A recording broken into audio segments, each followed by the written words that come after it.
Bonjour à tous. Laissez-moi peut-être en guise d'introduction de ce talk vous partager une réflexion qui a vocation aussi à poser la problématique en fait, de ce qui nous occupe là.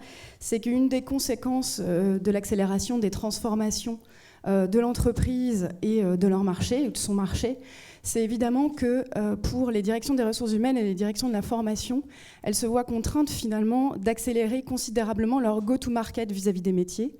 Une deuxième conséquence, c'est qu'elles doivent forcément penser la digitalisation également de leur offre de formation, manière aussi, là encore, pour les métiers, à pouvoir proposer des offres qui soient plus souples, plus modulables, qui aillent plus vite, qui soient plus rapides dans le delivery.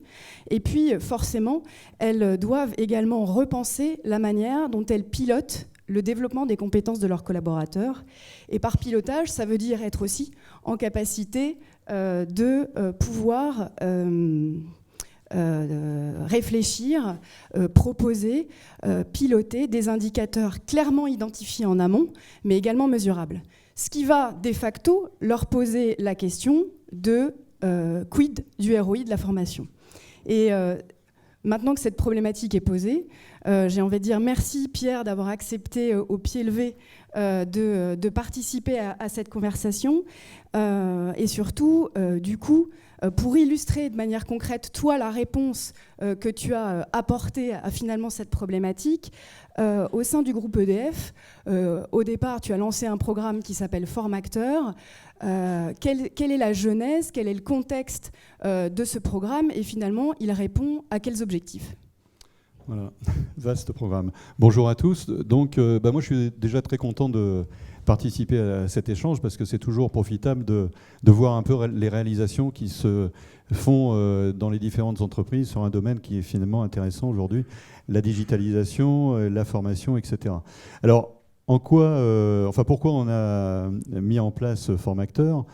Eh bien, quand notre PDG actuel est arrivé dans l'entreprise, il a un peu fait des bonds au plafond parce que quand il a constaté qu'on dépensait à peu près 10% de la masse salariale en formation, il a trouvé que c'était beaucoup et surtout beaucoup plus que les entreprises dans lesquelles il avait travaillé. En l'occurrence, la plupart du temps, on dit que c'est 3-4% de la masse salariale. Donc vous voyez que on avait de gros efforts à faire. Donc déjà, il y avait cette problématique économique. La formation coûte trop cher, qui donc devait faire l'objet en fait de réflexion. Le deuxième point, et là on est tout à fait dans la digitalisation, c'est que les programmes de formation, en fait, ils étaient très descendants. Le salarié, il subissait entre guillemets les inscriptions à des séances de formation. On lui disait il va falloir que tu te formes à telle ou telle sur telle ou telle compétence, et puis il n'avait pas beaucoup de choix. Donc on s'est dit qu'on allait mettre un peu de mammifère finalement dans les dispositifs de formation, et donc faire participer finalement les salariés à la définition de leur parcours de professionnalisation. Pourquoi ? Parce qu'on sait très bien qu'on apprend mieux aujourd'hui si on s'intéresse à son parcours, si on est motivé. Et donc rien de mieux que de faire participer finalement l'acteur principal, qui est le salarié, à la définition de son programme. Donc ça, c'était les deux points fondamentaux. Après, bien évidemment, on avait, du point de vue du manager, des efforts à faire pour outiller l'entretien de professionnalisation. C'est-à-dire que bien souvent, donc là je remonte à 2 ans à peu près, la professionnalisation, ça se faisait à la fin de l'entretien annuel, et puis comme généralement le manager ne savait pas très bien évaluer les compétences de ses collaborateurs, et que le collaborateur ne savait pas très bien ce qu'on attendait de lui, ça se faisait sur un coin de table à la fin de l'entretien, et c'était un peu bâclé. Donc on était dans une démarche, évidemment, vous comprenez, non performante. C'est ce qu'on a voulu changer. Et puis le dernier point, c'était valoriser finalement la filière RH et la filière formation, puisque répondre finalement des enjeux de performance de l'entreprise, c'était, de notre point de vue, du point de vue de la filière RH, un élément important pour nous ancrer finalement dans les enjeux stratégiques de l'entreprise. Ok, donc très concrètement, maintenant que les enjeux à la fois de l'entreprise et les objectifs poursuivis par le programme ont été énoncés, très concrètement, qu'est-ce qui a été conçu, qu'est-ce qui a été déployé, pour quel public, sachant que le dispositif touche aujourd'hui, si j'ai bien compris, la branche commerce. Voilà. Donc on a développé un dispositif sur une population test.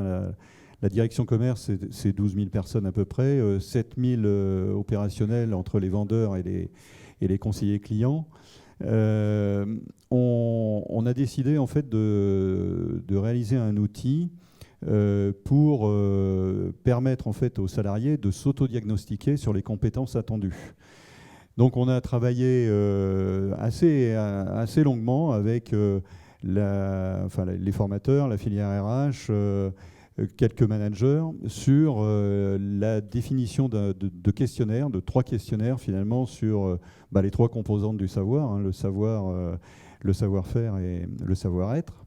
Et à partir de ces questionnaires qui nous a demandé quand même beaucoup de temps, parce qu'aujourd'hui le questionnaire en tout fait à peu près 140 questions. Il y en a 90 à peu près pour chaque salarié interrogé, parce que c'est un tirage aléatoire.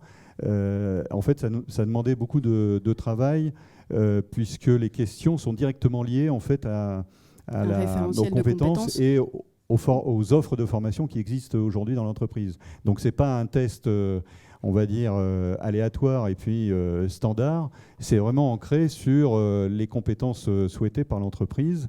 Et du coup, le travail en amont a été conséquent.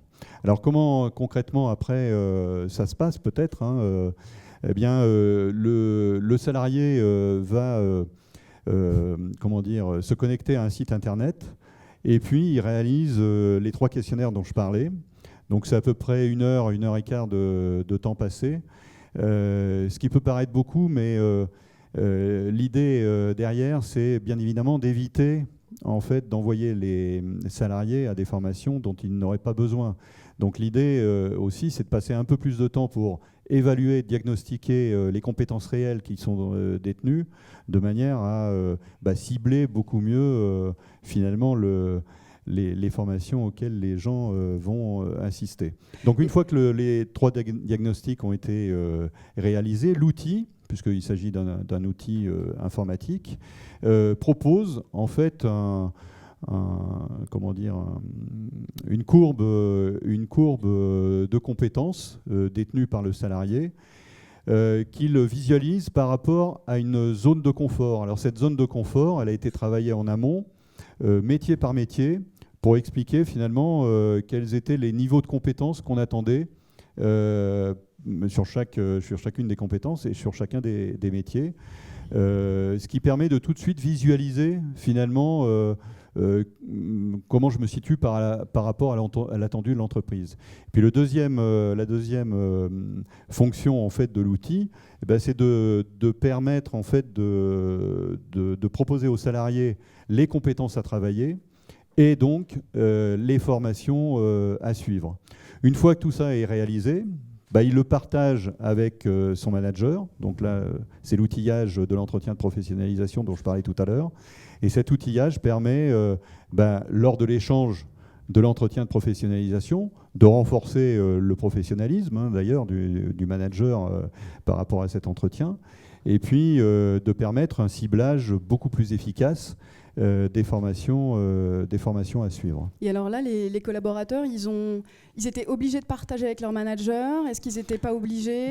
On sait que non, dans les entreprises... Alors, nous sommes dans une grande entreprise avec un dialogue social fort.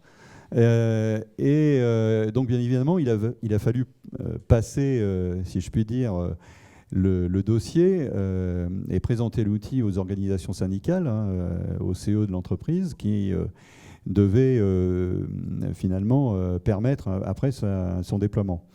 Et on a choisi finalement de ne pas rendre le dispositif obligatoire dans le sens le salarié envoie automatiquement et systématiquement au manager les résultats. On a préféré rendre, encore une fois, le dispositif comment dire, plus ouvert et, j'allais dire, pour revenir à mon expression de tout à l'heure, plus humain.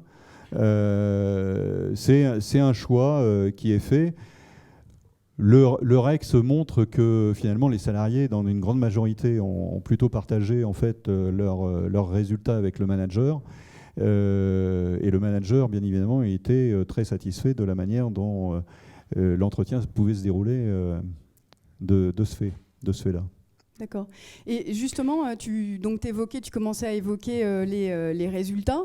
Voilà. Donc maintenant, le dispositif, il est lancé, il est déployé au sein de la branche commerce depuis 2 ans. Ouais, alors j'ai oublié de préciser quelque chose d'important, et c'est le graphique. C'est le graphique qui m'y fait penser. Ce dispositif a commencé il y a 2 ans à peu près, et il s'est étalé encore jusqu'à cette année, puisque les vendeurs notamment ont été interrogés, et c'était l'objectif aussi du dispositif, une deuxième fois pour évaluer finalement, une fois qu'ils avaient suivi les formations que l'outil, la première fois, leur avait conseillé de faire, pour évaluer finalement comment ils avaient progressé. Donc pour voir les écarts en amélioration, bien évidemment, qu'ils s'étaient produits au bout d'1 an. Et ça a bien marché. Et donc on a pu, de ce point de vue-là aussi, évaluer nos dispositifs de formation. Hein, c'était un des objectifs aussi de l'outil. Ok. Donc ça fait 2 ans que c'est lancé. On a bien compris que c'était la population cible, c'était les vendeurs et les conseillers de professionnels et particuliers, si j'ai bien compris, de la branche commerce d'EDF. Tu nous préciseras combien de personnes sont rentrées dans le dispositif. Et avec le recul, quelles difficultés tu as eues, quels écueils tu as dû affronter, et puis sinon, ça c'est la partie difficile de tout projet. Et puis de l'autre côté, quels bénéfices, quels résultats, à la fois pour les collaborateurs, à la fois pour les managers, et puis peut-être aussi pour le département de la formation ou des RH et ou l'entreprise au global. Voilà. Alors, je vais commencer par les bénéfices peut-être, parce que ils sont nombreux. En fait, et c'était pas évident au départ, parce qu'il y avait un gros investissement alors en espèces sonnantes et trébuchantes, déjà d'un premier niveau, mais surtout en ressources humaines, puisque le fait de préparer en fait les questionnaires a demandé vraiment de la part des chefs de projet qui étaient dans mon équipe beaucoup de temps. Et voilà. Donc du coup, le premier bénéfice, en fait, je dirais que c'est celui du salarié. Puisque les REX, dans le REX, on interrogeait les gens sur leur perception de cet outil. Ils étaient très, très contents de pouvoir s'auto-diagnostiquer, finalement, savoir quel était leur niveau de compétence par rapport à l'attendu voulu par l'entreprise. C'était quelque chose qu'ils ne connaissaient pas. Donc c'est toujours bon de pouvoir, pour progresser et pour finalement faire son travail aussi dans les meilleures conditions possibles, de savoir où on se situe par rapport à une échelle de valeur, de cible, de compétences. Ça, c'est le premier point. Le deuxième, c'est le manager. Je disais tout à l'heure qu'on n'avait pas d'outils pour faire ces entretiens de professionnalisation. Et là, ça a permis finalement de renforcer cet échange sur les aspects compétences entre le manager et le salarié. Les managers, bien souvent... c'est le maillon faible dans ce type de dispositif, il faut les embarquer. Voilà, c'est déjà difficile de les embarquer, et puis c'est surtout difficile de faire en sorte qu'ils connaissent parfaitement les compétences de chacun de leurs collaborateurs. Donc cet outil-là les aidait finalement à avoir une approche très concrète et opérationnelle. Le troisième niveau d'intérêt, c'était toute la filière RH et la filière de la formation, parce que on avait finalement un regard différent de l'ensemble de l'entreprise. Là, on s'ancrait dans les évolutions stratégiques de l'entreprise et on participait finalement à sa performance en proposant un outil concret, encore une fois, et très pratico-pratique, qui répondait à beaucoup des enjeux de proximité, notamment pour les opérationnels de la vente. Et puis le quatrième bénéfice, c'est pour l'entreprise. Alors je ne vais pas dévoiler de grands chiffres, mais il faut savoir qu'on a calculé un ROI finalement de l'opération, puisque je disais que l'objectif c'était d'éviter d'envoyer l'ensemble des collaborateurs dans les mêmes formations. Je pense que dans la salle, vous connaissez de vos collaborateurs qui vous disent, en revenant d'une formation, pourquoi finalement, j'ai pas appris grand-chose, je me suis plutôt embêté. Ce dispositif-là a évité en fait ce cas de figure.